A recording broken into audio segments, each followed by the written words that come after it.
Hey everybody, welcome to DBYT Podcast. I'm Taisha and today we have Aaliyah here.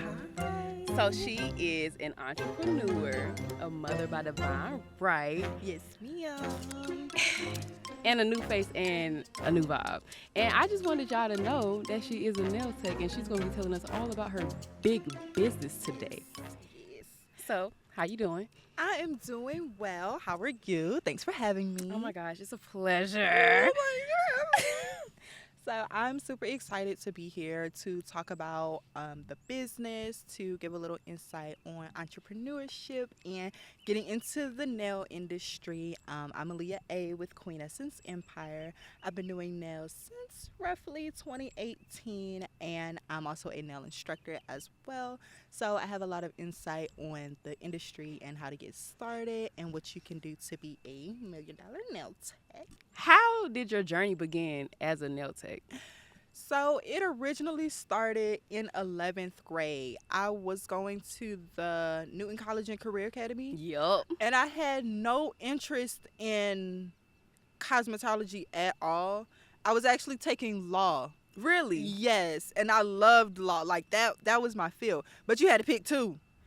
Don't I know it? Yeah, so you had to pick two. I didn't know how to do my hair, really. Mhm. So I was like, okay, let me get into cosmetology a little bit because I'm the only girl of brothers. Like, I have an older sister, but she didn't grow up with us, so she's, like, all the way in a different state. So I didn't have that, like, how to get glamorous, how to do your hair and stuff like that. So I'm Yeah. like, okay, let me take cosmetology because I'm about to be grown. I feel like I need to be able to fix myself up a little bit. Right. So I got into cosmetology. Girl, I could not do a press out, couldn't do a shampoo, nothing. Okay. But I like doing nails. Okay. Like, and that's what caught my attention. And I was like, okay, this is artsy. Like, you could do so much. Like, you really got a lot of nail space if you think about it. Like, your art is small, but you got 10 fingers and 10 toes, and you can really go all out and express yourself with your nails. So that's how I kind of got into nails. I was like, okay, let me get into this. And then I was like, oh, I like this. This is fun. And it was hard. It was hard. Like, I ain't gonna hold you. Polishing a nail, Mhm. because it's so small. Yeah. You don't really have room to mess up. Yes. I feel like it's a perfectionist trait. It is. Yeah. It is. But it was so fun. Yeah. It was like, oh my gosh. And then I was really into like sci-fi and FX, and then just seeing like the long, creepy nails and stuff. I was like, ooh, Halloween. Yeah. I like it. I love Halloween. I love Halloween. It's such a time. Oh yeah, yeah. Like you can literally just be anything and everything. And you can dress up all kind of ways and I the love costumes and that. stuff. So that's kind of really how I got into it. And then it just kind of became something that I was just attracted to after that. It Yeah. just became like man, I like doing this. And then how I knew it was for me because it was something I would do in my downtime. Yeah. Like, it became like, I'm not making no money. I'm not doing no clients or nothing. My nails look like crap. Like, but I'm having a good old time with this little kit, and like, I can't even really buy supplies all like that. But I'm like, this is fun. Like, this is cool. So it just became something I just became attracted to it. Like, it became more like a hobby. Yeah. So it became fun. It became like a love for it. Yeah. So that's what kind of got me into it, really. Instead of like a stressor, because sometimes when you start getting deeper into things, it's like you forget like why did I start? And I feel like it's important to always remember like, hey, I actually do love doing this, you know? Because otherwise it's going to be, people will either push you away from it and be like, oh, well, aren't you spending a lot of money on that? Or aren't you spending too much time when you could be putting it this? And it's, I don't know. It's like sometimes like things like this is medicinal. So it's like, I need this. You don't know how bad I need this. Yes. It becomes like a therapy at this point. It becomes like a stress reliever Yeah. versus something that's stressing you out when it's something that you really find peace in. So that's kind of what brought me to it. And that's what really keeps me going because there are so many obstacles in the nail field as a black nail tech. Right. Like, I had this one lady, she looked at me like, girl, I ain't never seen a black nail tech before. Like we was in the 1920s. Really? Yes. Like, it is challenging for black nail techs out here. For us not to be predominant in the nail industry. Yeah. It's challenging. It's a lot of gatekeeping. It's a lot of racism. It's a lot of people who won't even give you the opportunity to do that. And you could have the same license, if not a better license, credibility, experience, everything. But some salons, sometimes it's like a They ain't close. going for it. Mm-mm. Yeah. Mm-mm. Like, with you saying that, I would. Like, I don't get my nails done often at nail salons because I used to do my nails by myself. Mm-hmm. And I used to get into the nail art. I used to go on YouTube and do it myself because I'm like, I always been a self-driven or like self-doer type. Oh yeah, definitely a DIY girl. Yeah, Yes, yeah. See, you got it. This is why we keep you on payroll. Yeah. Like, I just used to feel like, okay, if I watch you do it once, I can do it. I can figure it out. Mm-hmm. And that was kind of cool. But then I started working. Yeah. And couldn't have anything. Yeah. So it was just like, now I'm just like plain Jane and ew. Like, it happens. It happens. I'm a nail tech myself, and sometimes I don't even have my nails done. So you know it be like that though. Mm-hmm. Folk be doing your hair, be like, so what happened to your appointment? Look, sometimes I'm not gonna hold you. Like, sometimes it's easier to just do things without having your nails done. When you're doing other people's nails, like, is it easier or more challenging when you're doing them if you have like? Mm-hmm. Yeah. It's definitely more challenging when you have nails on to do people's nails, because when you get to filing and things, you're gonna end up filing your own nails. Yes, you know. And your nails are like, you could do your nails perfect, and right after you do that client, your nails are not gonna look the same, because you are doing so much, and sometimes it's almost pointless because it's like no, yeah, because it's like me personally when I first started doing my nails, and I would try to do both hands, it probably took me 6 hours, maybe longer, to do my nails. So imagine taking a long time to do your own nails, and then you got a week worth of clients lined up, and you doing hands and feet. Yeah. By the time you get to Friday, them nails is not going. You're gonna have stones popping off. Some might have been broken. You might have just cut them off because it just got in the way. Yeah. And a lot of times it slows you down, especially when you're doing toes and you have people's toes that are like close together. Having those long nails, trying to get in between people's toes, it's not easy. And sometimes you poke people. Yeah. And people don't like that. Yeah. Nobody want to be poked in their toes with these long stiletto nails. It's a challenge. Okay. It definitely is a challenge. But it's fun. With the toes, I seen that you do like an acrylic set on your toes. Like, what is that process like? The acrylic toe process, it's really simple. It's just like your nails. Mm-hmm. It's the same, prepping the nails, same laying the acrylic, same filing, buffing designs. It's really, it's just less product. Okay. But yeah, it's the exact same process. Is it like, okay, my little piggy toe, I'm telling you, it's barely a nail there. But would you still attempt to put something on there? Oh yeah, honey, we're magicians. We are magicians, honey. We could build you a nail. We could build you a nail, honey. You could come with no toenails as long as you got the skin. I could build you a nail. Absolutely. Absolutely. Because what people don't know is you have the podiatrist. Look, I'm a magician. I'm thinking about my own toenails. I build look. One thing about it, I'm a pedicure specialist. Okay. Like, I do the hands, but the feet, I get in there with the feet. Like, okay. So yeah, I could build you a toenail because I like to get on the medicinal side. Okay. So you got the podiatrist for like the nail diseases and the things that we can't do. But once you get cleared by the podiatrist, they're gonna send you to me so that I can cosmetically improve your toenail. Okay. Yeah, that's okay. it. Yeah. Talk your stuff. So it's like, yeah, as long as the podiatrist say you good to go, yep. Then you good. Mm-hmm. How does your business how is it separated from everybody else's? What makes it different? What makes it unique? My business is unique because I'm very soulful. Mm-hmm. So you have the bottom of your hands, the bottom of your feet. Now, when you say the bottom of your hand, you mean your palm, right? Your palm. All right, cool. Uh-huh. And then the bottom of your feet, your soles. Okay. And it's healing when you get a massage. When you have somebody who's genuine and cares about your health and they're rubbing your feet, you feel good. And somebody who can sit there and ask you, hey, does this hurt? How does this feel?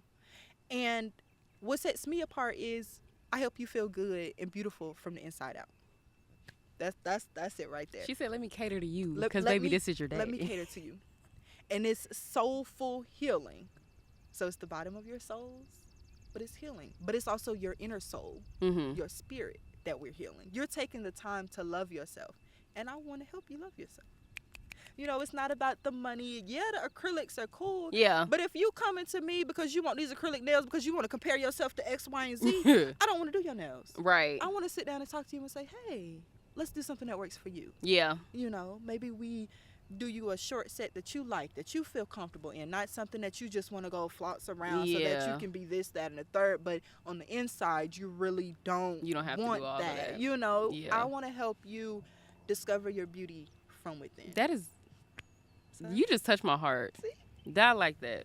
Because it's a lot of people out here that's like more so like, what can I do for you to get you out of here? Mm-hmm. And it's like they don't really care about their customers for real. Mm-hmm. And I feel like that is what builds connection, that what builds community. Mm-hmm. And that's important to me. Mm-hmm. So it's like when you find people like that who can cater to you for real and be like, hey, what's going on? Because something ain't looking right. Because you can spot it out. Because everything in your body's connected. Do you have other licenses? I want to get into reflexology. Okay. That's my next journey. I like that. But I had even started reading about, I've been kind of on a spiritual journey. I like that. Okay. Healing your body and your body correlating with different spiritual energies and like your chakras and massaging your feet. And it actually having correspondence with the heart. And because it's all mapped out. Yeah. So that's where I am. Because I really want to take it further than, like, I would even open a natural salon. That sounds so cool. Where you don't even get the enhancements, the acrylics, but you can come soak your feet. You can detox. You can get a good hand massage. You know. Sort of like a spa. Yeah. You want your feet all day. You just want to sit down and get a good foot rub. I know that's right. Look, all these men that be around here that they don't want to go be all up in these girly salons and stuff. They just want to get a little foot massage.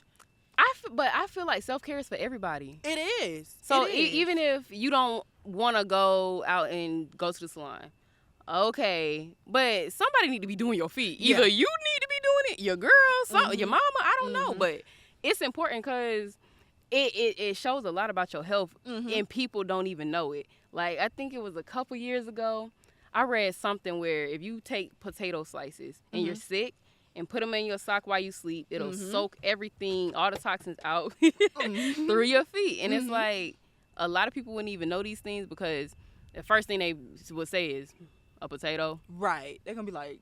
And it's like, but it comes from the earth, and that's what people be missing. I don't know. I be into the same things. Same here. So because that's another aspect of it, the food that you eat. And how that affects your body. So many people come to me with swollen ankles. And I'm like, well, what's going on? Right. Why are your feet swollen? And then we get to talking about their diet and their exercise. Yeah. A lot of people come with a lot of thick callus on the bottom of their feet. So I'm like, okay, even if you don't come get your feet done by me, buy you a foot basin, sit on the edge of your bathtub, you should still soak your feet because you're not going to want to go to work today with them hurting feet. You're not going to like that. Not at all. Not at all. You're not going to like that at all. And really, self-care, it is for everybody. But I feel like a lot of public salons don't cater to men. Okay. A lot of times. When it comes to the design of them, when it comes to just how glamorous they usually are, I can understand how a lot of men will feel uncomfortable going in them. And I had even had the experience where I worked at this one salon and the man was in there with his wife and they were both getting their feet done. The wife wanted her feet painted and she was like, I dare you to get your feet painted. And then the husband was like, okay, I'll get my feet to match yours. No one in the salon would do his feet. Really? No, he did the pedicure, but he declined actually polishing. You can do that? You can decline a service. You sure can. In the service industry, you sure can decline a service. But they're paying for it. I guess I don't know what morals. That's kind of crazy. And he couldn't understand why, and I couldn't understand why because I'm like, his wife is right there. Like, even if his wife wasn't right there, like, who cares? It ain't like he's offending you or doing something, I don't know, unorthodox. Exactly. Like, that's what they want to do. Then what's the problem? And I polished his feet. I was like, I could just polish your feet. Like, it's nothing. It's like, what? But yeah, they make it so uncomfortable for some men sometimes. I had men who had never gotten their feet done. Toenails then grew out over their toes. It'd be atrocious. It'd be bad. And I'd be like, I know you scratching your girl up in the bed because them toenails is long. Them is horns. They're alive. That's a whole human down there. That is okay? crazy. But they don't. Sometimes the environment is not. And now it's a little crazy because now you got like, they done took it over the top. Now you got like hookahs and alcohol Everything. and naked women and like, I can imagine the salons are getting like we at the strip overwhelming. club. It could be like nowadays it's so hard to find just a gender neutral relaxing space. Yeah. That's not a hookah lounge. That's not a discriminatory place. I guess you would really have to go to like a spa. Like, and the only reason I say that is because I did go to a spa back in February, and it was so cool. Like, that was my first time, and I was like, I gotta go back. Like, I used to be like, oh, I don't like massages, but that's experience from unknowledgeable men. Let's just take it there. Like, I mean, they used to, like, it just used to make me feel so it was like cringy. Like, it was like, why are you pressing me so hard? Yeah. I'm this big. Like, stop. I don't know, but I do feel like maybe even if you don't feel comfortable in that space, but I can, like you said, I can see why. They got the diamond chandeliers. Yeah, and they got the Taylor Swift playing. So you you can't really blame them. Diamond chairs and You want a crown, queen? Back up. Yeah, it can get a little overwhelming for men sometimes, but I do think more men should get into their self-care. Yeah. And they should definitely get their hands and their feet done. They are always physically working with their hands. They always up on their feet. They always aching and pain, and they always don't want to say nothing. So no prideful. good and well. They want to be loved on. So it's like, come get your feet done, honey. You can come get your feet done, like. And you know, the good thing about our time is that we have so many resources to help us do things. Like, for example, even if you don't want to go to the nail salon, buy the products. You sure can. And that's where she comes in, because she does like these little vlogs of her going to like because I don't know if you said that you need like a membership. So you do need a license. See, look, I be listening. Yes. You do need a license. Now, not for all of them. Yeah. So I don't want to discourage anybody. Yeah. You do need a license to go to the professional nail supply stores. However, Walmart, the beauty supply, all of that will have the exact same products. The only difference is probably the concentration, and you can buy it in bulk. And you may have access to like exclusive brands. But if you're just wanting to go to Walmart, you can get the foot tub. You can get you a little bubble bath, some Dr. Teal's, some Epsom salt. That's right. The same toenail clippers, the same scrubs. pumice. You can get the whole setup. Yeah. And it's just taking the time to love on yourself. Yeah. You know, that's really the moment. Like, taking the time to love on yourself, even just after you get out the shower, to taking that extra 5 minutes to moisturize yourself and to rub on your body and to getting that skin-to-skin contact with yourself. People don't know that builds confidence. Yeah. It builds confidence. It gets your blood flowing. It makes you love yourself. Yeah. And just those little simple acts of self-care really aligns your body and your spirit. So I definitely think more people should really practice their self-care and get into their DIY and their routines and really start loving themselves. I just find it funny that you say, like, moisturize yourself. When I tell you I went decades. Look, I'm the same. I used to get out the shower and just hop in, like, I'm good. I'm straight. And then be looking at the skin like, why you so, you know what I'm saying? But how, like, you didn't put no lotion on, no oil or nothing. Now I like to be glazed on that. Man, what? I like to be I try, or I keep some in my bag. Mm-hmm. Because I know now the only time that I had trouble with like a 5-minute difference of, I just put lotion on and now I'm ashy again, is when I was before I got diagnosed with diabetes. Mm-hmm. And I didn't really understand. I was like, why is my skin so dry? Mm-hmm. That, like, look, knowing your health and your status and everything, it can really change how you go about things and what you put in your body and all types of stuff. I just want to put that out there. Absolutely. And people take it so lightly. There's this book, How to Eat to Live. Okay. And I do recommend everybody gets it, regardless of what you believe, whatever, black, blue, Christian, Islam, whatever. Yeah. This is what you can do to stay alive. Because you a human. Because you're a human. Okay. At the end of the day, you should be eating according to your blood type. Speak on that. Have you read the book? I haven't read it fully. Okay. But I've started reading it. It's something that I'm in the process of reading now. Okay. So you should definitely be eating according to your blood type. There are certain meats and things that you kind of want to stay away from. Yeah. There are certain plants that are good for healing. And there's a lot of things that, I don't want to say you can go outside and just eat a dandelion. But I mean, a lot of stuff that comes from the earth and is more pure is a lot better for you than the processed spinach that they're selling on the shelves. Yeah. So it really just, I definitely try to tell people, like, your diet is going to affect your nail growth. Your diet is going to affect why your ankles are swollen, or why you're getting all this callus, or why your nails are slightly yellow, or why your lips so chapped. Exactly. Yeah. If you're, you know. But it's for real though. It is. If you finding that your nails won't grow, or they're thin and brittle, a lot of that stuff will come from your diet and the stuff that you're putting in your body. So true say. It definitely gotta, your inner beauty. Yeah. That's what it comes from. You got to work on your insides. You got to work on your spirit. You got to work on your physical body. You got to work on your mind. Now, why you say that? I don't know if we having a connection moment, but because you're not going to feel good on the outside. You're not going to feel outside. If I could be the most glammed up all the way around, but if I hate myself, I'm not going to do nothing but cry. I know, right?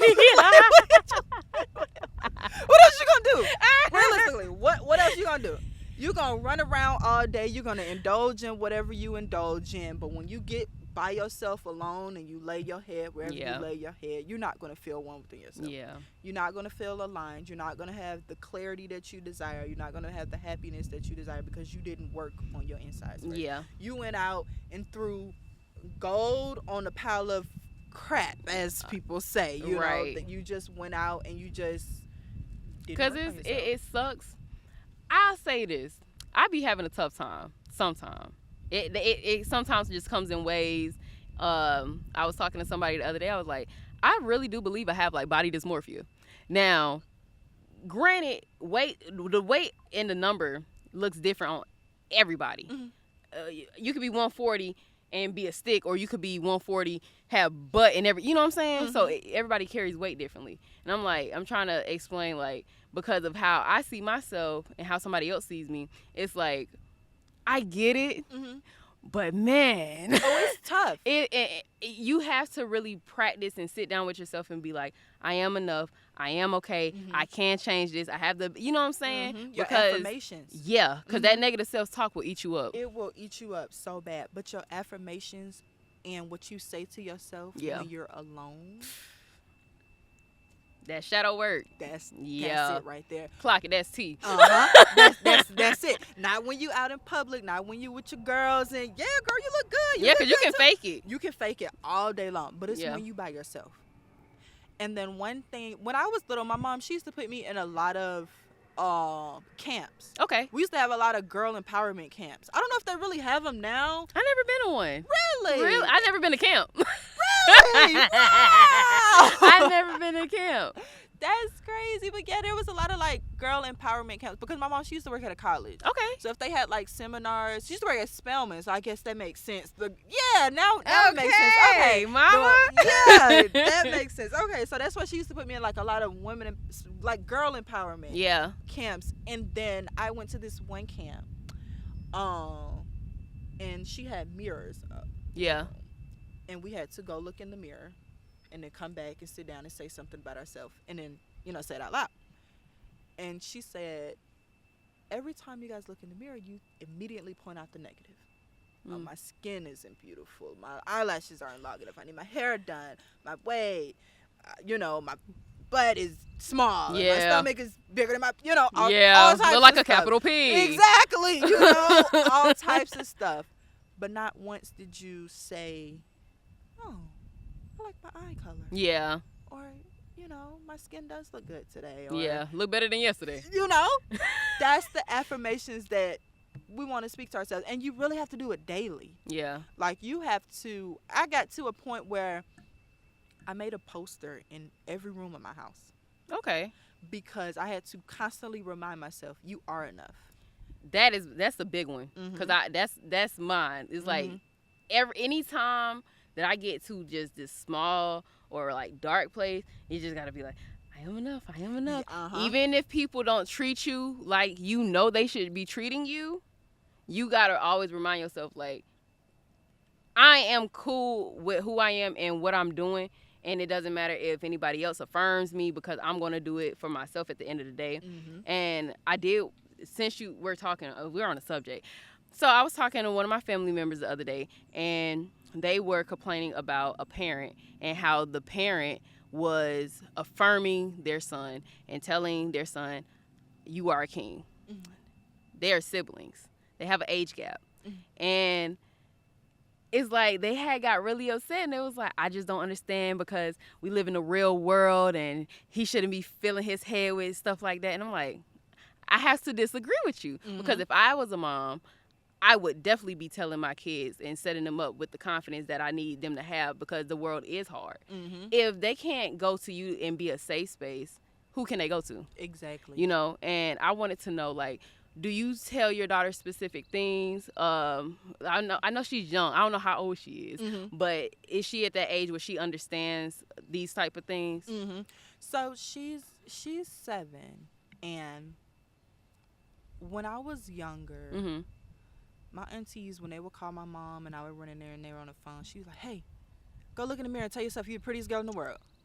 Okay. And I would do it. So I started doing the same thing with her. Okay. You're the prettiest girl in the world. You're the most perfectest thing in the world. Yeah. Like, I affirm her so much that she's probably getting a little big-headed at this point. hey, if they don't believe it, exactly, and if they're not told, I feel like that could probably be more detrimental than us just being like, oh, they'll be okay, they'll figure it out. Absolutely. Because will they? Absolutely. And it's like, why not? Because be for real. If we wasn't living in America, in this luxury, lavish country, there would probably be a king and a queen and a kingdom. And, we would be like the townspeople, depending on who your family was and all that good I'll stuff, be a right? townspeople.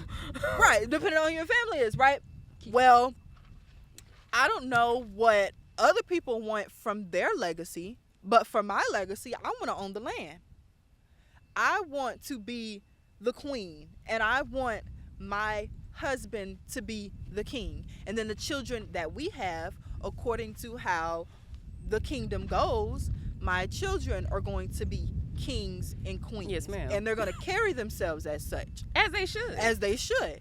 And if you think about it, the world is hard and this, that, and the other. Oh, baby, kings battle every day. They got to make tough decisions all the time. They battle every day. And every king will get out there with their soldiers and their sword, and they will fight to the death to protect their kingdom. Yeah. Why wouldn't you for your home? Yeah, like, be your safe space for your kids. Like, is that not what you want from a man, from your son? I mean, yeah, he can get out there, he can be a provider, he can build all this stuff with his hands and all this good stuff. He can buy you a house. But if somebody come kick that door in, is he strong enough to protect his kingdom? Yeah.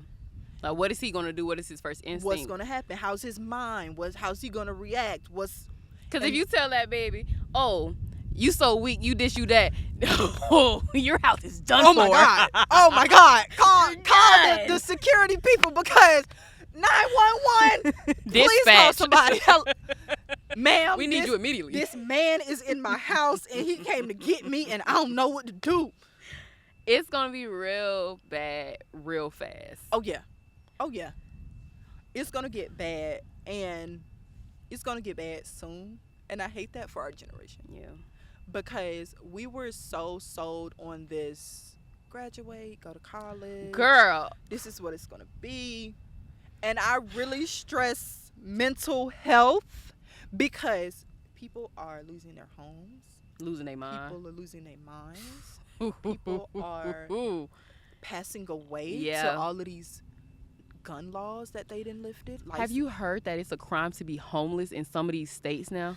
Why are we punishing them more for not having things? Why are you like the jail? You want to fill the jails up so y'all can make more money for what? Like, that's it. It's all greed.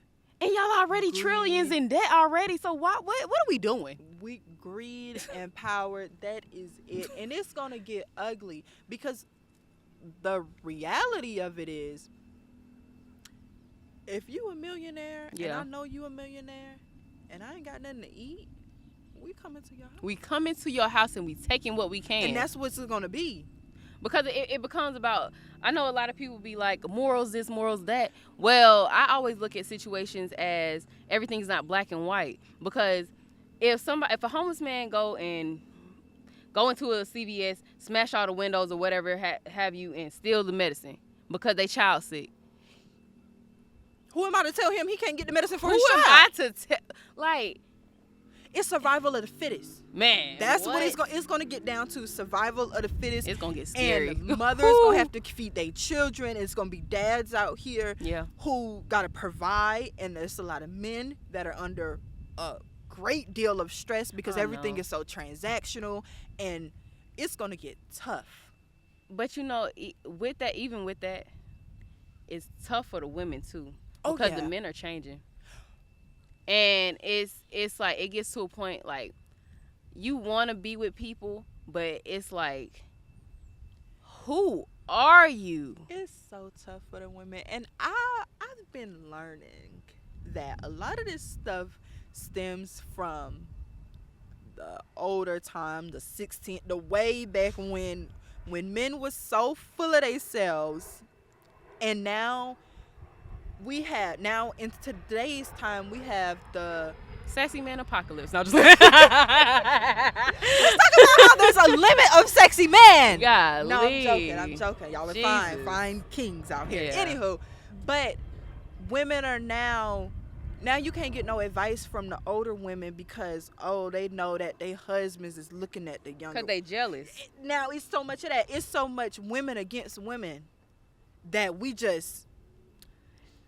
Now, I'm not going to change it because of your statement, but I am not a girl's girl because of that reason. Because it seems like when you do try to help people, now you're the bad guy or they just looking at you like, oh, you just think you just.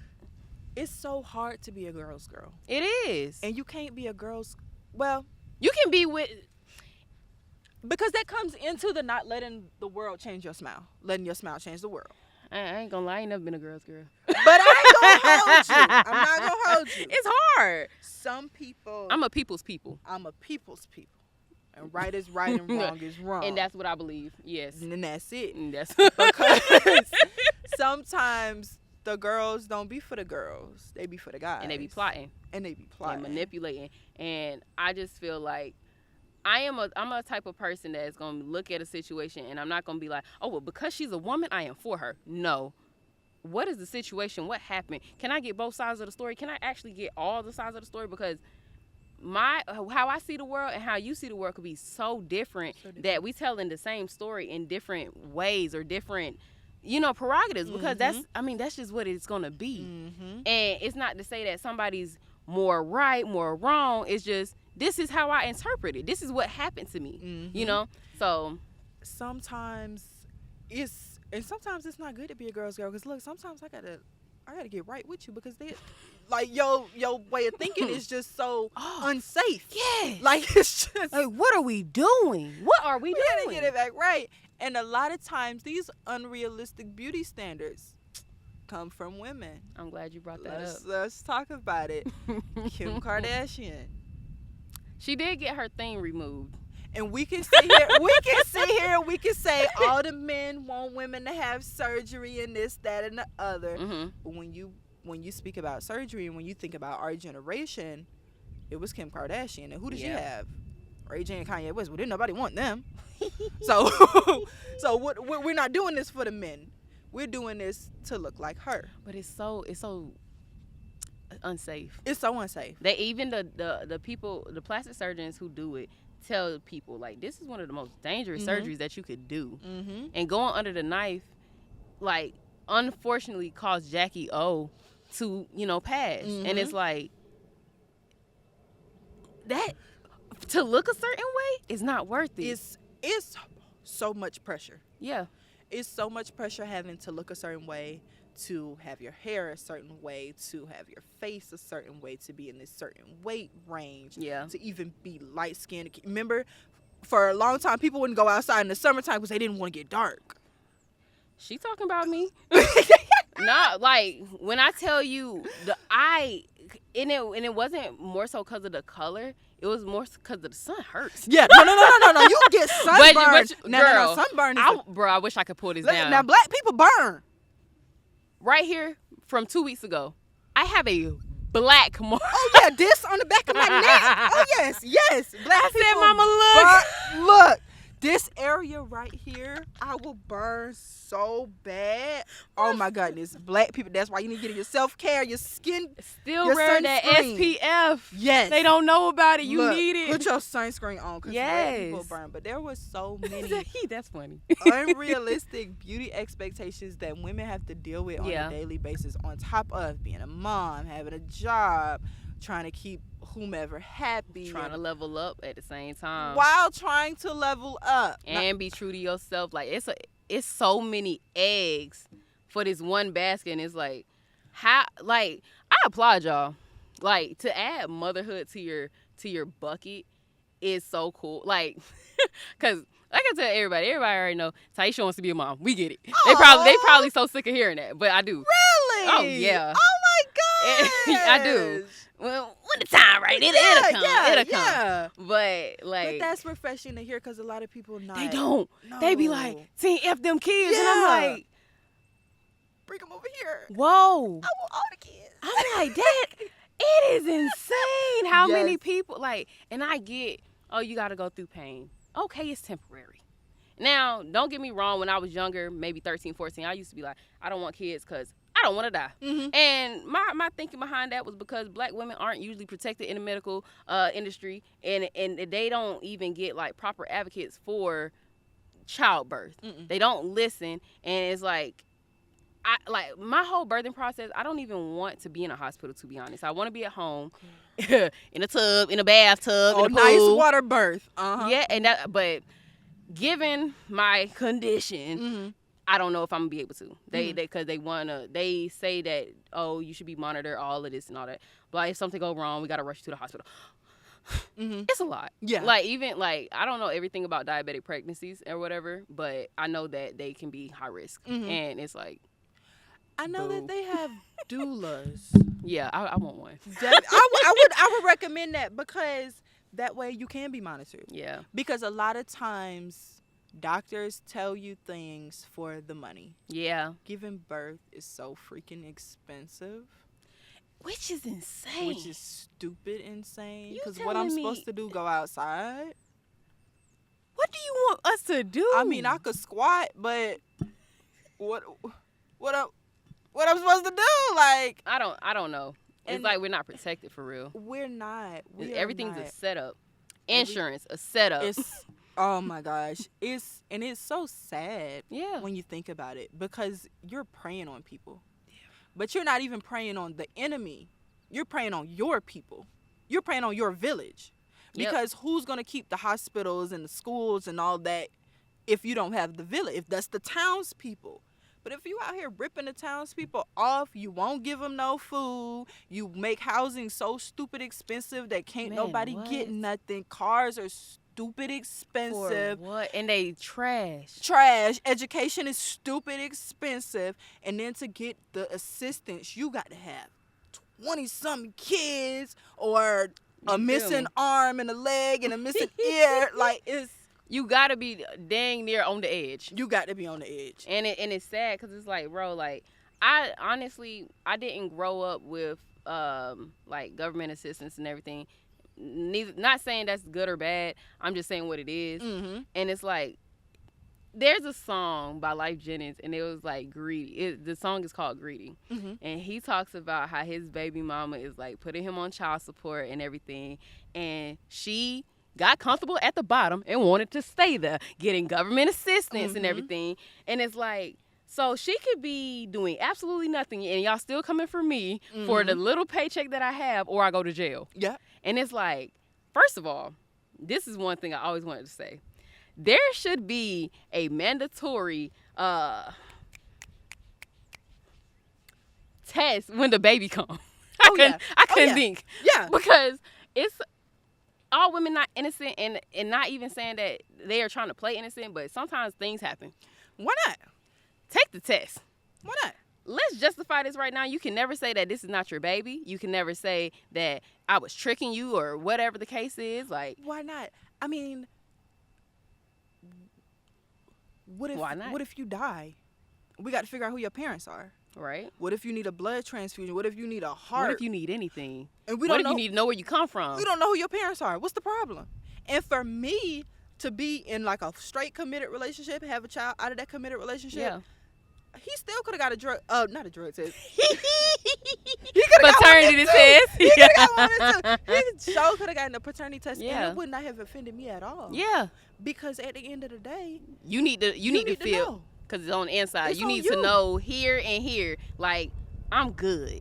Not the baby not kind of looking like me no more. We just guessing. You feel me? And as a woman, I feel like if you do step out of your relationship, be woman enough to admit that and say, hey, I don't know. This happened.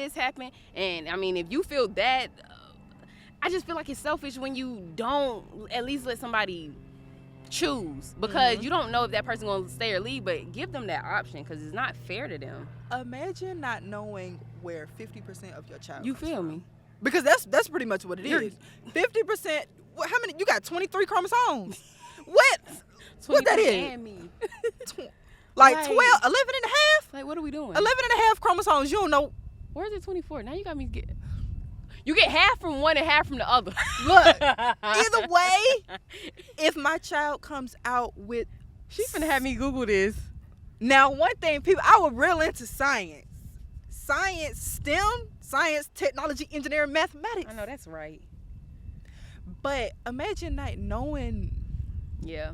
Your baby come out with this birthmark and you don't know why. Or this condition. And you don't know what to do with it because you're not being honest. You have to be honest because this could be really detrimental to their health, to their personality, because it's things that people don't even realize are genetically enhanced. And like, it is some things that, like, my mom will tell me, she'd be like, you act just like him. And it's crazy because I didn't grow up in a household with my biological dad. My stepdad raised me and he's my father. So it's like, how did you end up getting these ways like your biological dad when you did not grow up with him? And it's like, the whole self-care. Yep. That's the whole... People don't understand that self-care is your mind, body, and your soul. Yeah. The whole enchilada. Okay. That's the good, the bad, and the really freaking ugly. Man, what the hideous. It's the almost the unbearable. Yeah. But you got to walk through those doors. You do. And a lot of those traits be given to you because they're a positive. There's something that you can do with that. And you can... I like how you just said that. Just traits with yourself. And they're good. Okay. So, yeah, they're good. Yeah, good traits. My thing is that you said that.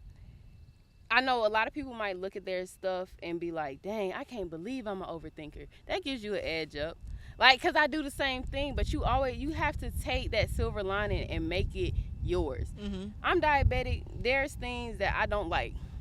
But I took that and I'm like, I have to make a community out of this because it wasn't enough. If I go on YouTube right now, I don't see any black diabetics my age. I don't even see black diabetics at all. And I'm like, where are they? Because I know they exist. Yeah. But it stems right back to, we're not going to talk about it. We going to keep it to ourselves. Keep it under the rug.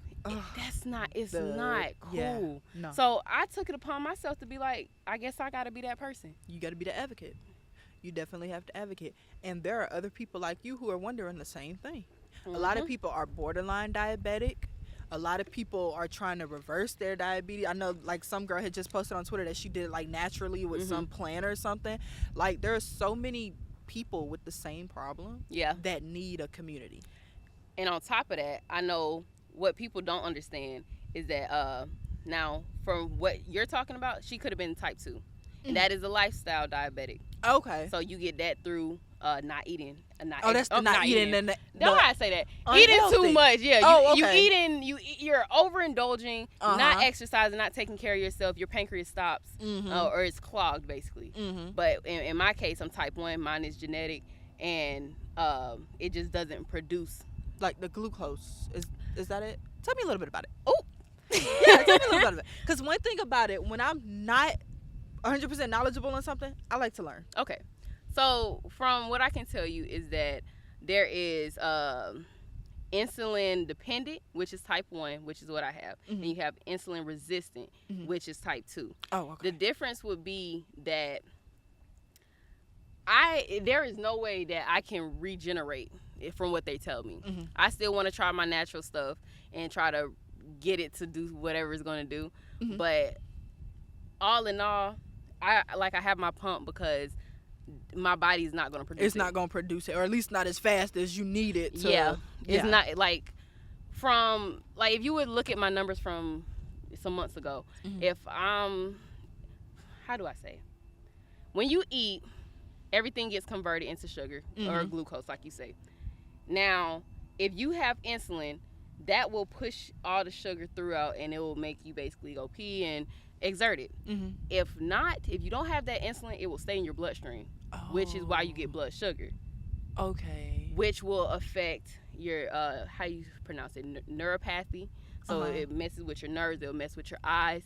You could have heart failure, heart attacks, strokes. Like, you can go into a diabetic coma. Which makes sense because how they say too much of anything is a bad thing. So too much sugar in your blood can cause and that's diabetes. Okay. Just like if you have sugar in your brain, that's Alzheimer's. Yeah. And like sugar, too much sugar in any part, it correlates with a disease or a condition. I hate saying disease. I really do hate saying disease. But yeah, that's a little bit about that. And that's really interesting because I want to say, like, your cells, they convert that glucose into energy. But if the insulin's not there to open up the cell, the sugar's not going to go in. So it's just like built up in your bloodstream. Okay. So that's interesting. You know how some women, when they get pregnant, they get I always mess up this word. Gestational diabetes. The reason why they gotta take that what do they call it? I don't know. That test. Yeah, that with glucose that test thing. They testing to make sure that you aren't diabetic in that moment. That your sugar gone. I didn't really know what that test was. I mean, I drank the stuff, but the doctor just said drink it, which is why you need to be knowledgeable on the procedures and stuff, because had they been giving me something. Right. Like, if you didn't pass that test, I know you have to take another one, like a longer test, like you got to sit longer or something to see if it's going to work. To make sure that it's passing. Okay. Okay. Yeah, that and if makes it's sense. not, then now, some pregnant women, once they get through with their pregnancy, it will go away. But for that time. Yeah. So I know, I was reading the other day, if I do get pregnant, I'm going to have to take even more insulin. I'm scared about that part. I ain't going to cap. I'm going to be big as a house. Well, I can tell you this. Usually, even if you're not taking insulin, you're going to be big as a house. But y'all have insulin. That is true. That is true. So it's like, internally it's like, okay, I got to work harder. I'm going to pump out more. Cool. But now... but it's okay. I just gotta find a workout regimen and start eating a little bit less. That's it, right carbs, there. At least. Yep, carbs, and rice and bread and that type of stuff. But yeah, it gets tricky. Don't let it scare you. I'm not scared to be a mom. I'm scared of the process, bro. Like, let me tell you, I just don't want to be fat, Aaliyah. Look, That's it. I just hopped on the scale and was glad that I lost 10 pounds after 7 years of baby weight. Like, and I don't care if I had her 7 years ago. It's still baby weight. I don't care. It's still baby weight. Y'all ain't finna sit up here It is what it is. Nothing. But once you go through it, like my pregnancy, or I guess going into labor, when I really sat back and thought about the whole process of me going through it, it was extremely traumatic. It was, I'm going for my last doctor's visit, and my doctor, like, you already dilated. We about to take you to the hospital. Mind you, it's 8 o'clock in the morning. I haven't ate yet. I'm thinking I'm about to go up in here right quick and then go get me some food. I have a question about that. Okay, I don't know if I'm hearing this right, but when people say that they not supposed to eat before they give birth, is that true? Or the only reason people say that is because people don't want to use the bathroom on themselves, or they don't want to throw up. Oh, okay. You're gonna be in there for some. I went to the doctor at like 8. I didn't have my baby till like 4. I was so hungry. Okay. And if I probably had ate and been more relaxed, it probably would have went a lot smoother. Because when I got to the hospital, my baby's heart rate is dropping. Okay. I'm having a panic attack because her heart rate is dropping. And now her heart rate is dropping even more. So she going down and I'm going down and she going down even more because we can't get on the same page. Right. But had we had ate, then had I had known maybe that had I had planned to go to the hospital, it probably could have. Did you have her early? Probably like a week early. Oh, okay. So she was like full term and everything, but I have asthma. Okay. So her heart was dropping, and then when she came out, she couldn't breathe on her own. Yeah, it was a process, and then I had to have an emergency C-section because her heart rate was dropping and I wasn't dilating. Yeah. And then they stuck me with the epidural twice. And then they stuck me with something in my shoulder because I was still having a panic attack. I was still like, what is happening? Like, I couldn't. But my anxiety has always been like that. I've always been off. And then once I don't know, to this day, I don't know what she stuck me with my shoulder with. She stuck me in my shoulder with something and I went to sleep. Woke up, my baby was there, went back to sleep. I didn't hold my baby first.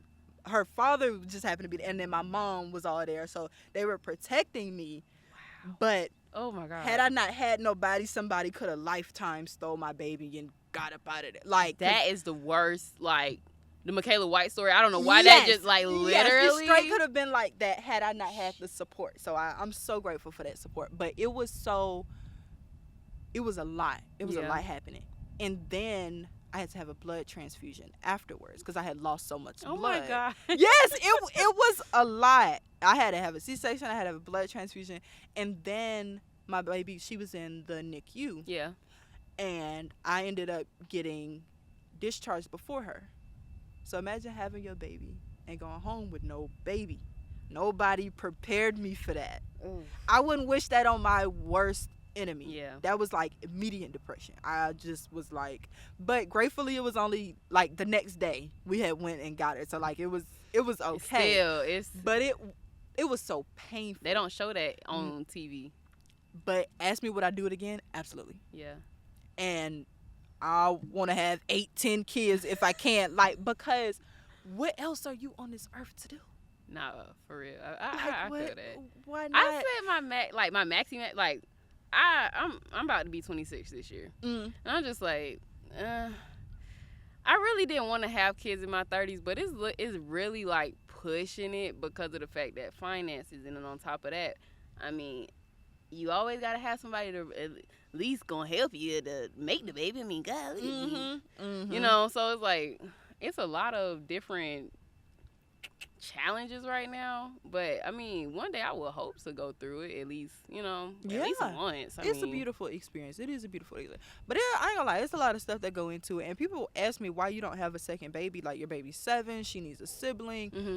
Honey, I don't have the finances for that. Right. And I'm not going to sit here and lie to you, and I'm not finna bring a baby up in poverty knowing that. That's so... Because that's what it's looking like That's so crazy. Like, I turned 25 this year. Yeah. So that means I had my baby at 17. Okay. So that means I had to grind extremely hard to even get what we have now. Right. And I know I'm straddling the fence because I'm so young. It's so much that I still need to learn. It's so much that I still need to do. Why would I go make it double harder? That? Yeah. Why would I do that? Not to mention, unfortunately, maternity leave is not that long. Mm-hmm. You need more time with your baby. You don't want to go back to work after 6 weeks, 8 weeks, 3 months, and now your baby has to go to daycare. Daycare is like $600 a week. Oh my God. Daycare is so stupid expensive, and that's maybe when daycare ranges from like $250 to $300, $400, $500, like depending on how many kids you have, and because you got 2 kids that you got to send to daycare. Like, it gets crazy. And mind you, depending on your income, you're trying to get a better job so that you can support your kids. But the higher your income get, you can't apply for no food stamps, no housing, no none of that. So you in a gray area. And this is why the village is so important. And I feel like even us, and I say us, like my family, my household, we've been in our house for about 24, 25. I'm lying. Why am I lying? What year are we in? We've been in that house about 20 years this August. Okay, cool. It's like, now we used to know our neighbors until we didn't. Yeah. You know what I'm saying? Like, when we grew up and like people started moving out the neighborhood and more people started moving in, it's like, you don't really want to start the process over. But it's like, I feel like when you are having babies and stuff, having people who are going to work with you, because it's not their responsibility. I never want to say like, oh, your grandparents going to take care of you because you're their grandbaby. No, but I do feel like if you have a strong support system and you have like the means or the resources to have, oh, well, I'm working 12 hours, you're working 8, you want to, you know what I'm saying? Like, if you can make it work, obviously we would love that so we can try to save some type of money. Absolutely. While making money. The village is so important. And I'm going to be honest, it is your responsibility. Yeah. It is your responsibility because why do you consider yourself my friend? What is a friend? That, are you asking me? I'm just saying in general. Just in general. So what is a friend? Somebody who's there for somebody who needs. Now, I'm not saying you got to watch my baby all the time. I got a question for you now. All right. So when you did get pregnant, did your friends leave you? No. Because when my friends got pregnant, they left me. Now, I ain't going to hold you. I'm not going to hold you. Sometimes you be tired. Sometimes you don't be in the mental space to put up with people. And that's fine, but like, dang, like what's... And sometimes postpartum depression is so real. Okay. A lot of moms don't want to go out places because their friends don't have kids. They don't feel like they belong.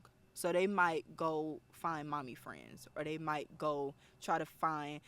And that's so sad because you never gave me the benefit of the doubt. Yeah, and it's like, because I always try to make my friends, you know, I see you, I want to help you. Like, now, don't get me wrong, I don't hold newborns. And that's okay because I was like that. But that was just out of safety.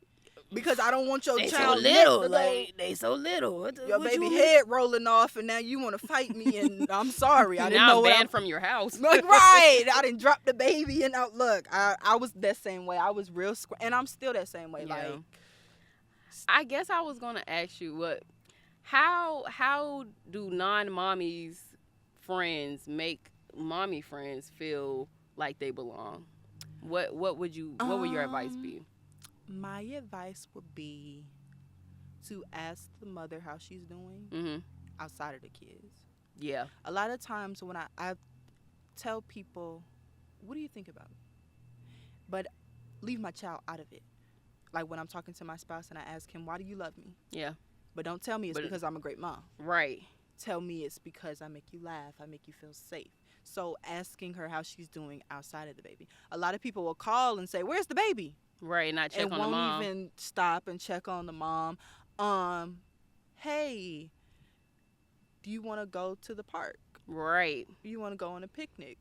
Going kid-friendly places at kid-friendly times. You know, you might not text her at 7:30 because it might be time for dinner. You know, people also got to understand you got breakfast, lunch, and dinner. I can't text you at 6 in the morning. I'm trying to take my baby to school. I can't go hang out with you at 10 o'clock at night because I done laid the baby down and fell asleep. Right. You know, but just doing things that are kid-friendly and doing things without the kid. Like, mom guilt is a real thing. People be feeling so guilty when they don't have their child. When a lot of times, because it used to happen to me. Okay. Because so many people were the type who will take their baby to people's houses and just let their baby run rampant. Yeah, exactly. That right there. So I tried so hard to not be that, to the point where it became mom guilt, because we're going on vacation and her grandma's like, you can bring her to my house and drop her off and you can go out to eat or go live your life. Yeah. And I'm living my life and I'm like, I hope she's where's behaving. My baby? Oh, geez. Did she eat? Mom, have you been a mom before? Have you been a mom before? Do you remember what you're doing? I just read the book. You need it? You need this book? Yes, you feel guilty. I know I do not need no book. You feel so guilty. Sometimes you're having fun by yourself and you're like, oh my God, my child isn't here. My child should be having fun with me. One time I was drinking, I went to this pho restaurant. It's like this Vietnamese restaurant. And I had this really delicious tea.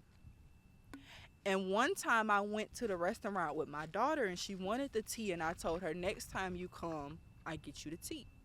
But the next time I came, I went without her and I got the tea. And I felt so bad because I was like, oh my God, I'm drinking the tea without my baby. I told her that she could come with me and we could drink the tea. We can drink it together. It's okay. You are not going to never be able to have the tea again. Like, it's okay. So even just letting your friends know or letting mother friends know that you can do things and not feel guilty. If you don't want to do nothing, we can do that too. Like, yeah. And, like, I'm not saying, like, I'm just the best friend. Like, I'm just the greatest of all time. But I do try to be very mindful. But I don't know if when my friends had babies, it's like I did try. But it's like nothing that I did worked. Oh, no. Some people are just like that. Some people are just like that. I had this one friend. I thought we was tighter than tight. Right. But I had my baby, and then she had her baby maybe a couple years later. Okay. And when her baby was a few months old, she had brought her baby over. I brought my baby over, and then one of our friends that didn't have a child, we had all met up at her house, and everything was cool. After that time, when we all met up, never seen her again. She blocked me on all platforms. She blocked you? Blocked Why me. was that necessary? I didn't even know there was pressure. I'm like, I had went to your baby shower. I had been there the whole time while you was we had been friends since 9th grade. Now that's... And she just blocked me weird? like 2023. Yeah. Yeah, just 2023. And I was like, I thought I was more than a great friend. Like, I thought we were like sisters. Like, right. I thought we was like close. Like, so that's just, so basically what I'm getting out of this just happens. It just happens. Okay. It just happens. You can't please everybody. Yeah. Some people go through stuff and they can't stand to sit at the table with you. Some people can't take accountability for their own ways. Because I remember one time she got mad at me. She said, you're a know-it-all. I said, I'm not a know-it-all. I'm just telling you what worked for me. Yeah. I enrolled in online classes and took my financial aid and got me a car. If you enroll in online classes, how people be like, don't take student loans, don't take student loans. And then people want to give you $5,000. You take that $5,000 and you flip that $5,000 so that you can make that $5,000 back. Yeah, I'm going to get a loan and I'm going to go get me a car so that I can get my baby to school and to the doctor and do all what that. I got to do. And I can get what I need to do. Right. She's like, oh, you would know it all. How am I know it all? Because I told you to take online classes. It's not my fault if you lazy. It's not my fault if you don't want to, if you don't want to take the same route I took, that's fine. Cool, but don't act like I didn't share the information with you. Right, like I gatekept and I didn't. Exactly. So, and then she told me I was a know-it-all. And I told her, this is before she had the child. So she doesn't have a child and I have a child. And she's telling me that I'm a know-it-all. And I'm like, well, baby, if I didn't have a child, I wouldn't be in the same predicament as you are. Because I would have had about 4 jobs hustling. Yeah. Like, doing what you had to sometimes do. It's like people with no kids, it's like I would be out here with 2, 3, 4 jobs if I could, if it was something that I needed and I didn't have it. Yeah. Because you have no, other than you not having the resources to get back and forth to how you want to, or, your condition, or unless it's something that's literally blocking you. Yeah. If you just a full able adult and you just lazy. Yeah, that's on your own merit. Then that's it. There's nothing I could do. I'm not I a can't know-it-all. help you. You just. And you can't be helped. You can't. Some people can't be helped. That's it. Some people can't. That goes into the girls that don't really be a girl's girl. Some people cannot be helped. Some people have no interest in preserving themselves, because that's what self-care is. It's preserving yourself. Yeah. Some people have reviving yourself, rejuvenating yourself. Some people have no interest in doing that self-work. Yeah. Because it's going to come with a lot of accountability. A lot of people going to have to face their demons. I tell people, I'm content with my demons. Yeah. Every horrible part of me is... It makes you. I'm Beauty and the Beast, baby. Yeah, I feel that. Every horrible part of me is beautiful. Is that why you got it? Yeah, that's why I got the rose. Okay.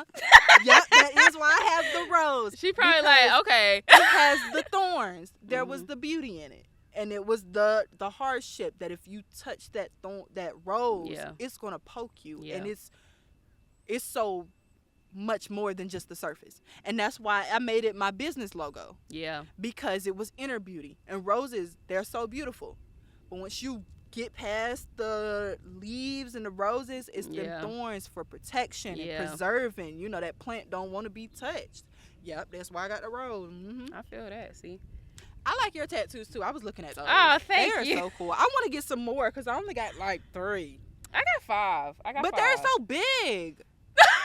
Like, that is so cool. Like, mine are puny. Like, yours are like big pieces. Like, I love that. Yeah, this was my first one. I guess we showing a little tat. This is Yes, my first tat. yes. I got this right after senior prom. I got it in, I think, April. Oh, that is funny. You should have got it on your chest like the dude. Oh Lord, girl. One of my friends, she thought I can do all things through Christ. That I can do bad all by myself, and I was like, get girl. Look, wrong one. I was like, that is definitely not. Why would I get that? Christ, not Tyler Perry, honey. I don't know if y'all can see. I got Oh, that's pretty. right here. That was my second one. This was my third one. I don't know. Oh, that's hard. Oh, Yeah, I it like that. go, Oh, that's you're a Taurus. I'm not. I'm a Scorpio. Oh, you're a Scorpio. Yes. So what's that? Is that What you just the looking at? What you- feminine by her neck? Right here. The one at the top. This one. Uh-huh. This is the symbol of life. Oh, okay. It's a ankh. That's nice. I got my leg done. Yes. This is just a piece of change. It's just a reminder, like, you know, you can always grow and, you know, get through everything. That's why I got the butterflies and everything. And then I got Nice. this one The because I'm a Scorpio. Scorpio. That's cool. Yeah. So I like Scorpios. Thank you. You guys are like fun. Thank you. We're like related in a way, like Because your birthday's coming up. Uh-huh. Yep. May 6th. Yep. Yep. Taurus, Virgo. You my sister. Yeah. I think Scorpios and Capricorn. Mm-hmm. I think we all. Line up like that. Uh-huh. I know for a fact Taurus and Scorpios do. Mhm. Because I have a friend, her birthday is May 8th. Mm-hmm. And we always talk about that. We're so, Yeah. we definitely balance each other out. Mhm. And it's like, people like that who share your spark, Mhm.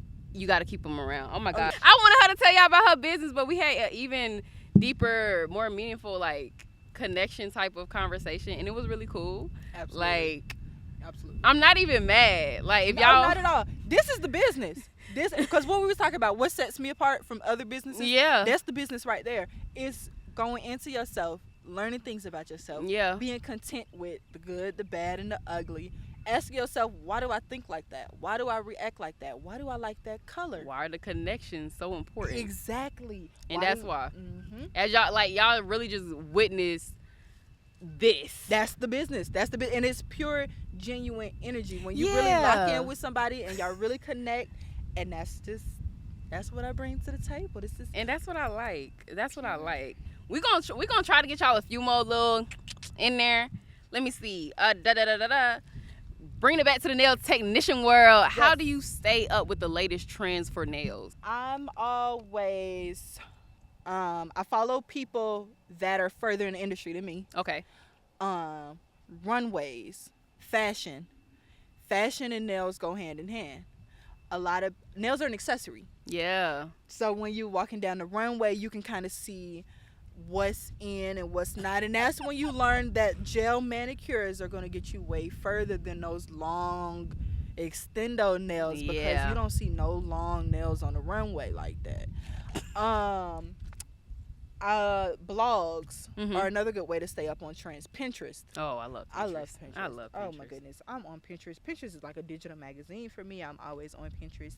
And the cool thing about nails is sometimes there are no trends. Sometimes you create the trend. I love that. So like last year we had like pop art nails. Mhm. That wasn't something that was like around that had came out. Yeah. That was somebody, and I hate that I can't remember the girl name, but that was somebody who was just trying something and it just came out looking like a comic book. Yeah. Like a realistic comic book type of nails. Yeah. Sometimes. I seen that with the cakes.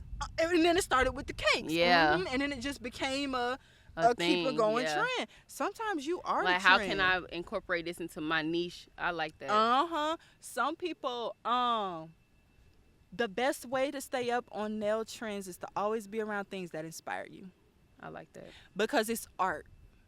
And it's no wrong way to do your art. As long as you follow the foundation of it and the sanitary and all that good stuff. But you'll blend the colors, and then you can mix polishes, and you can try different nail shapes. I just saw this one nail technician. She had did this nail set that was based off of a cake that she got ordered. Oh, wow. So you can find inspiration from anywhere, anything, but as long as it's beautiful, art is. Hey, yeah, art, yeah, that was the cool part about doing nails. Like, there was no, as long as it was clean and all that good stuff, you can do. You're limitless. You are limitless. That's what that I faced the same kind of thing in photography. Like, you definitely want to know how to work your camera and know oh, this is the rule of thirds, this is ISO, this is aperture, this is how do you separate the background, you know what I'm saying? But once you got the foundations, you're free, because nobody can be like, oh, well, you don't know how to do that. It's always more so like, oh, dang, you expanded on that, and now you can go even further, because once you know the rules, you can forget the rules, because you always have it embedded in you. Exactly, because you already know you're going to do this, you're going to do this, you're going to adjust this, because that's just how the foundation goes. Exactly. But once you get to creating the art, you are the trend. You yes, ain't ma'am. never seen nothing like this before. This is one of a kind. This is a one of a kind photo that I'm about to take. Y'all have never seen nothing like this before. Right. And then I'm about to edit it, put my own little spin on it. This is magazine worthy, billboard When worthy. I tell you, people don't even know, they don't know what goes into a photo, like a portrait. And because a lot of people just think, oh, you're just taking my picture. Why are you charging X amount of money? And it's like, first of all, I'm not even charging you what I'm supposed to be charging you. Let's start there. Then on top of that, the software is by itself.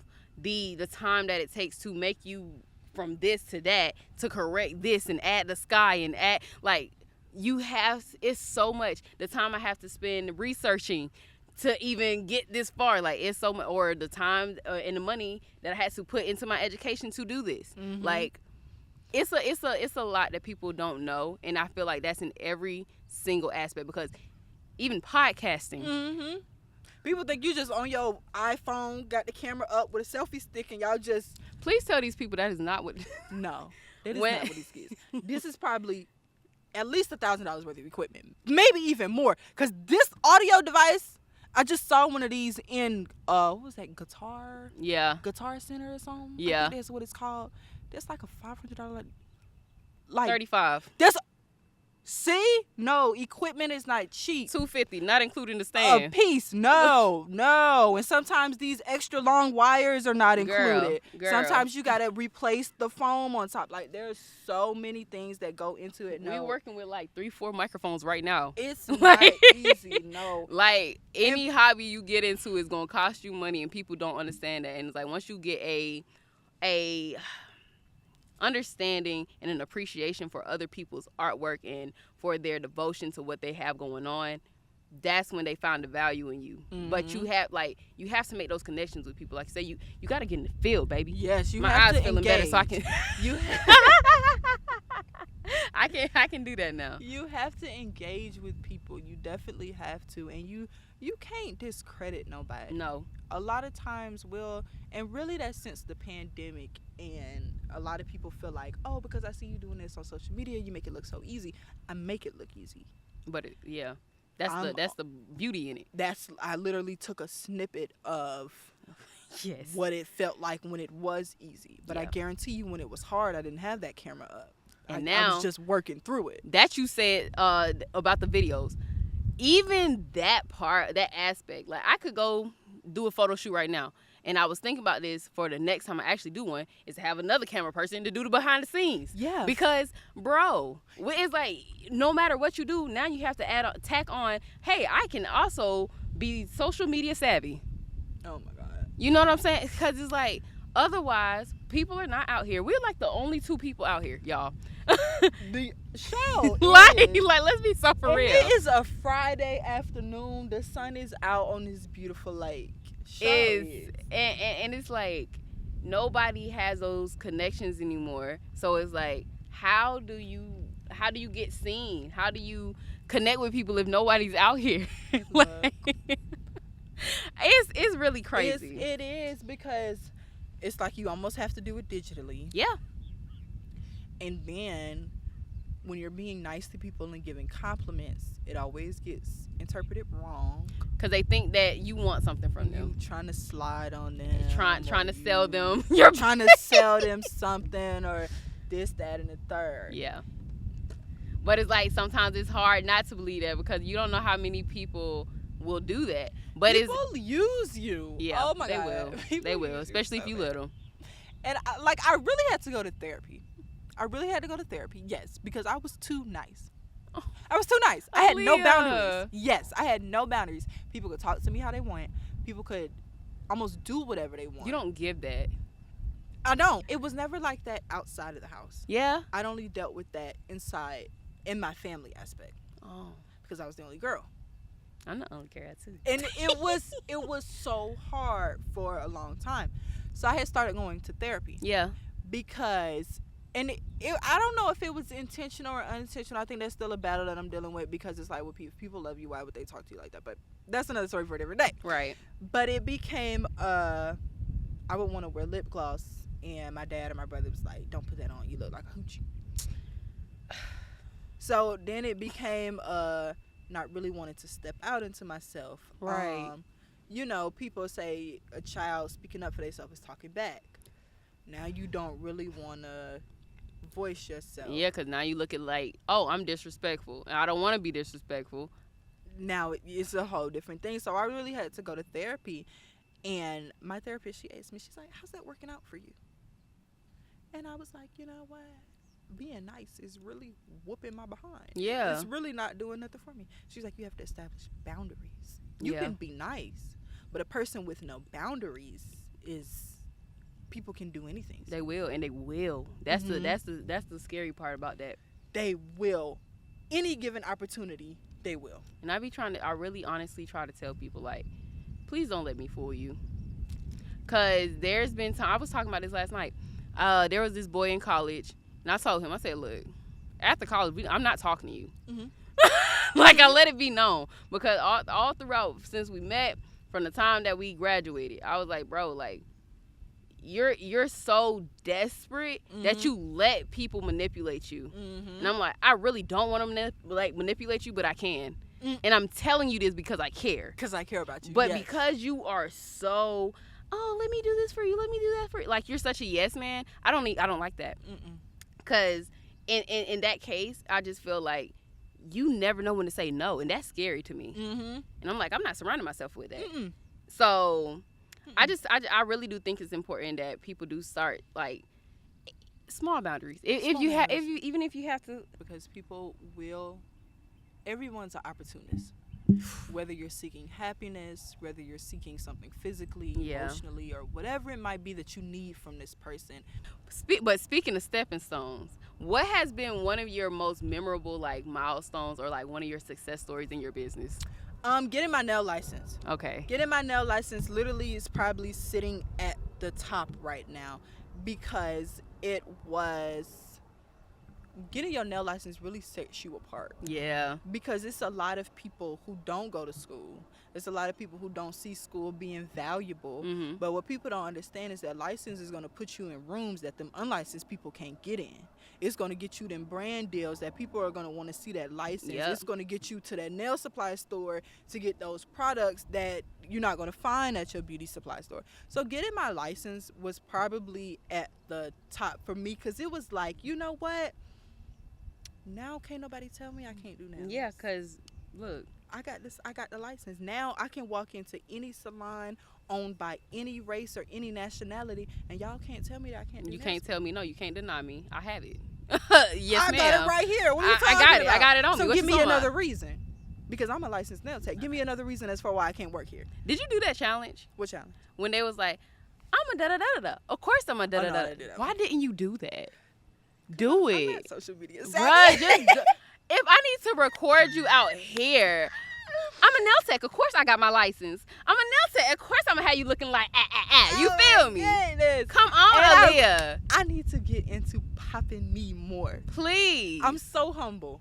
I am. Girl. And I'm working on that because it comes with confidence.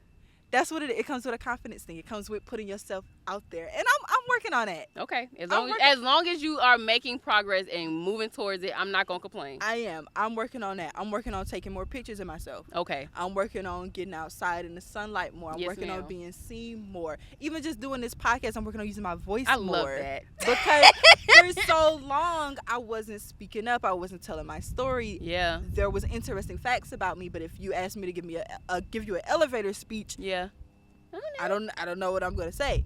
Now I'm gonna sit here and say, baby, I'm Aaliyah A. I own Queen Essence Empire. I'm yes, a ma'am. nail tech. I'm a earthly, humble woman who loves to spread peace and joy. Like now, I can give you the whole rundown. So I love that for you. It just comes with time. Like it comes with time, and eventually, I am gonna be on social media making them little cute look because there's so many trendy. You can hook it up. Yeah, it's a formula. All it is, when they put the trends out, all you have to do is hook you up. That's it. It's the hooking. I ain't hooked. We gonna get you there. Yeah, we gonna get you I'm there. like the fish, honey. I keep stealing the worm off the hook. I ain't hooked yet. You sneaky. How do you balance creativity and professionalism in your work as a nail tech and business owner? I struggle with that. Okay. Because a lot of my,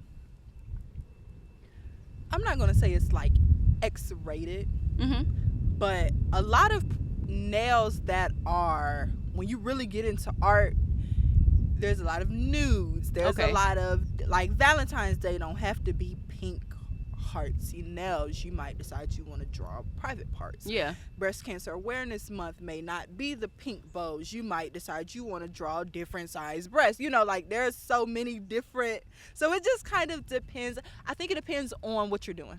Now let me ask you, because you said that you were kind of struggling in that area. When you, do you not see, like, the body part being, like, professional?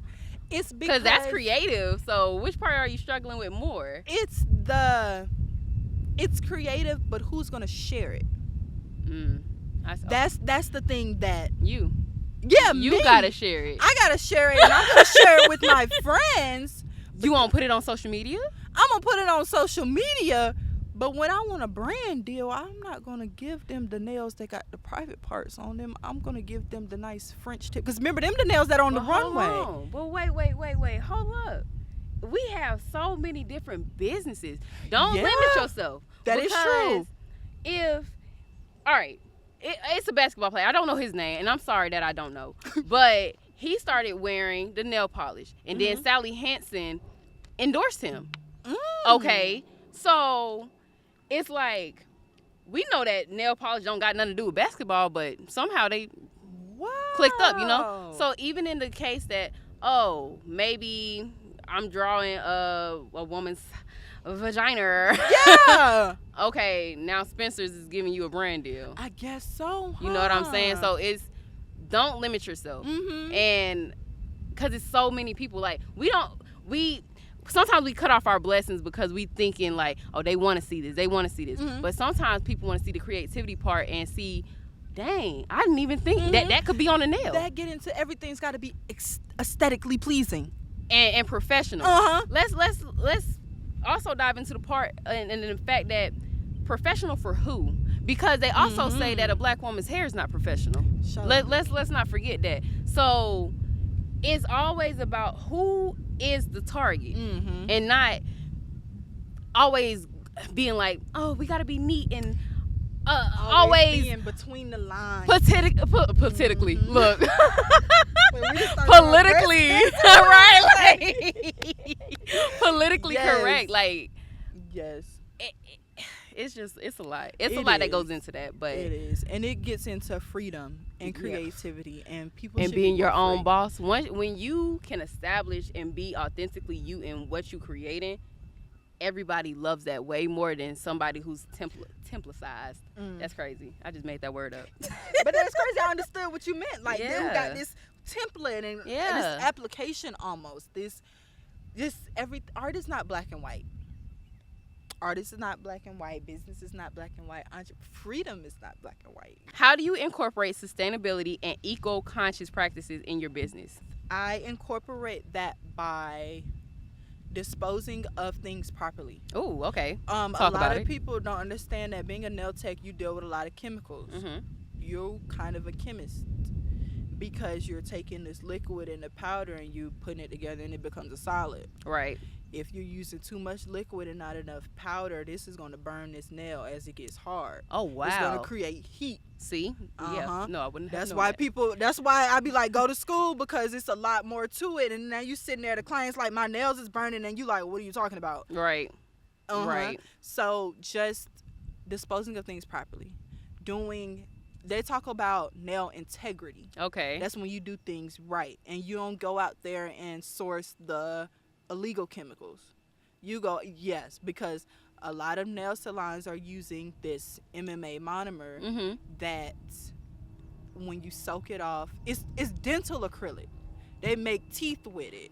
So a lot of nail salons are using fake, well, it's not fake monomer, it's just an illegal product because it's cheaper.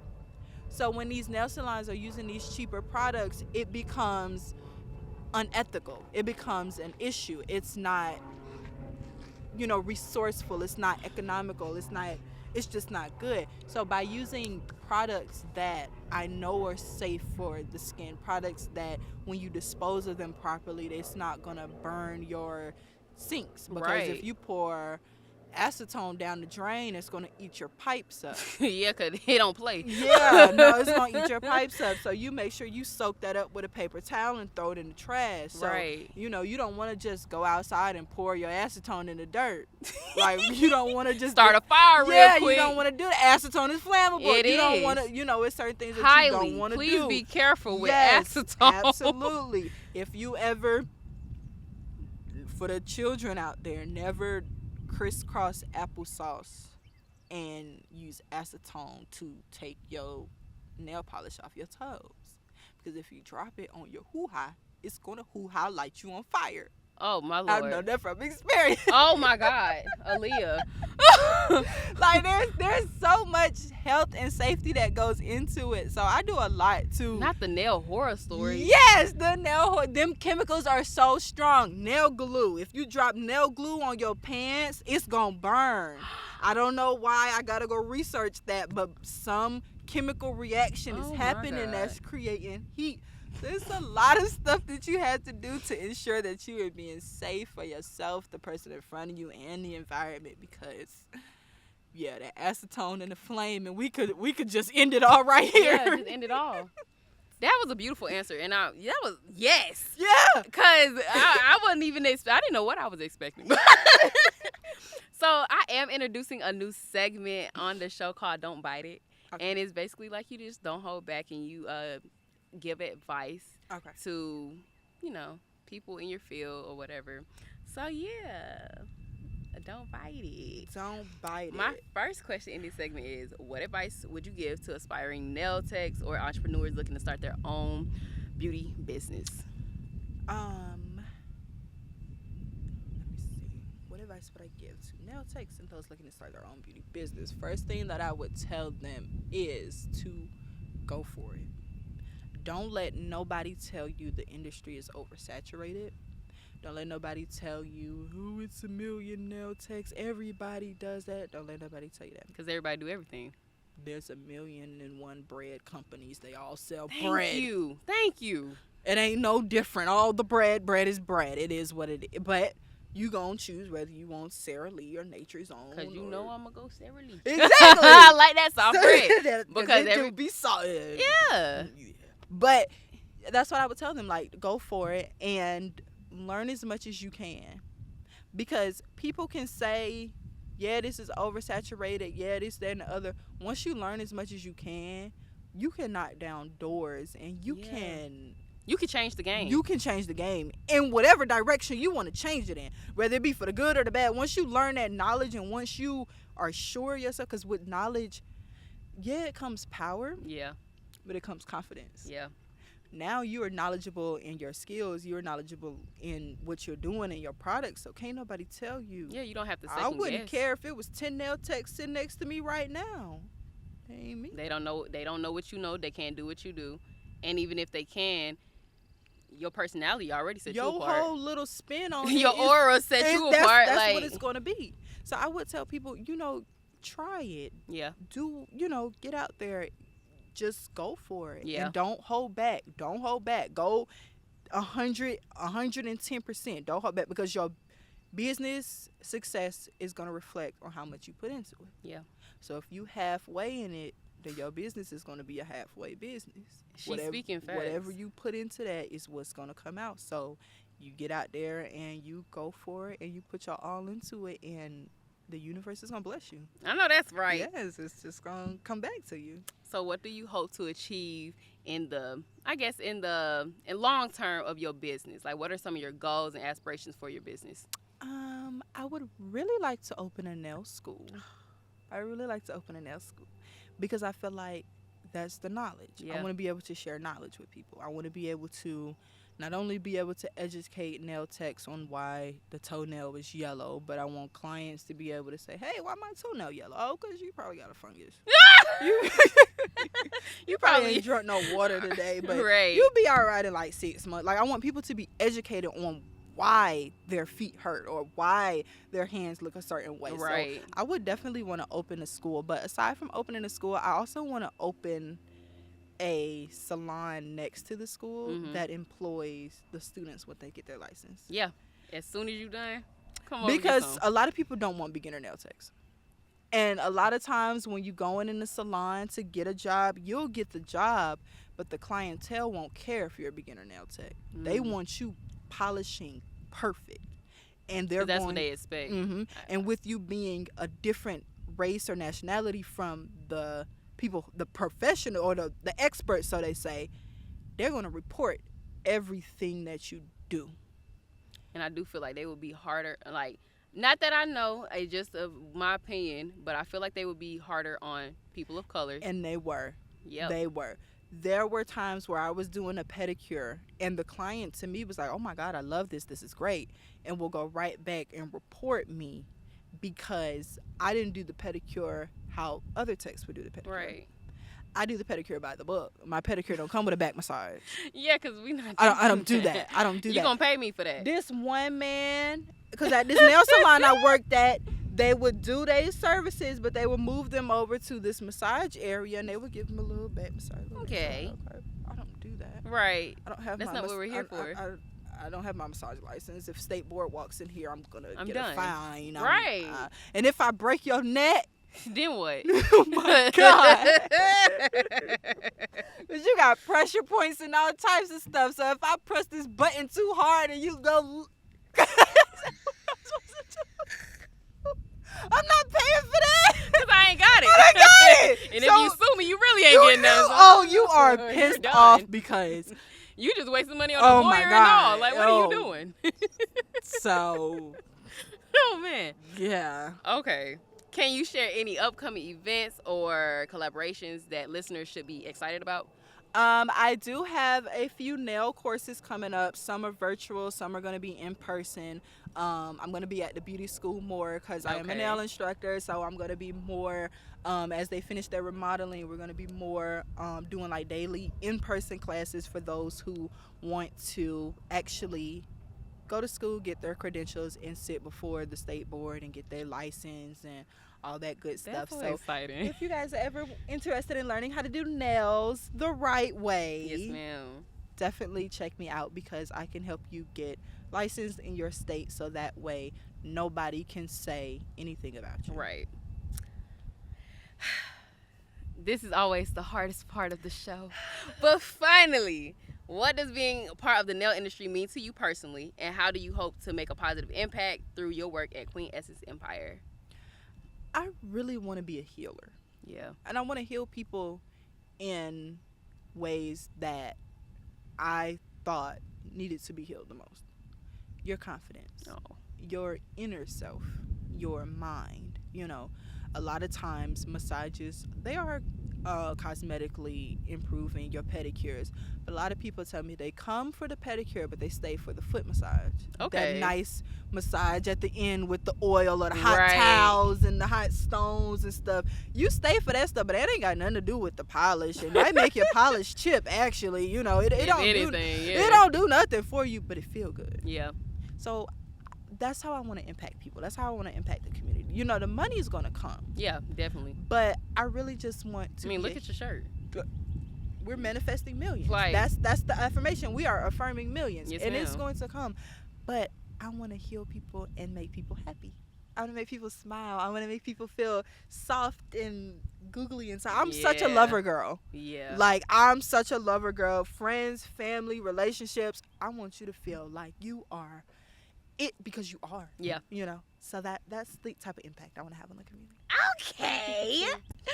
Well, everybody, like I said, that was our final question. This was Aaliyah. I'm Taisha. I want to thank you for coming out here today. Thank you for having me. This was good.